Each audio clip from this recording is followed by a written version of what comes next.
un langage qui appelle à la violence à l'égard des femmes et filles qui enregistrent leurs enfants au registre des états civils comme mention père inconnu. Et c'est un langage aussi qui va à l'encontre de la loi. Cela s'explique du fait qu'aujourd'hui, la loi burundaise accepte le fait qu'un enfant soit reconnu avec la mention père inconnu. Cela laisse la possibilité à la femme d'enregistrer non seulement son enfant, mais aussi le pays reconnaît à travers cet enregistrement l'enfant en tant que burundais. Aujourd'hui, alors, si le ministre remet en cause cette autorité de la loi, c'est aussi une façon de refuser aux enfants qui sont nés avec des pères inconnus cette nationalité burundaise. Autre chose, c'est qu'aujourd'hui, si on regarde le contexte dans lequel le Burundi est plongé depuis un bout de temps, on a beaucoup de femmes, beaucoup de jeunes filles qui sont victimes de violences sexuelles et qui aboutissent à des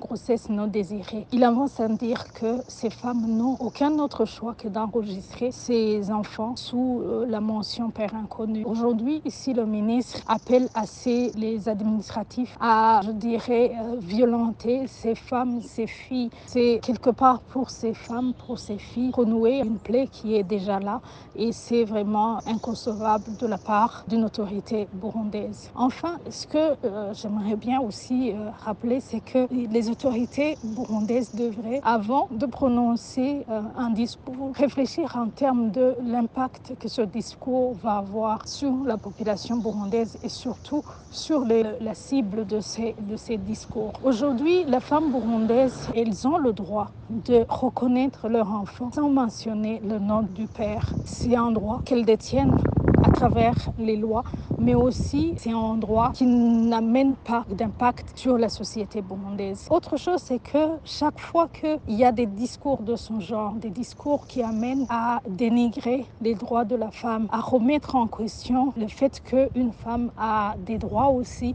cela ne fait que, encore une fois, remettre en question toutes les avancées que la femme a déjà eues jusqu'à aujourd'hui. On appelle donc aux autorités burundaises chaque fois de réfléchir sur les termes qu'ils utilisent dans leur discours, sur l'impact que ces discours vont avoir sur la population burundaise, parce que, comme on aime bien le dire, demain ou après-demain, ce qui arrive aux autres peut arriver à leurs enfants et à leurs frères et sœurs.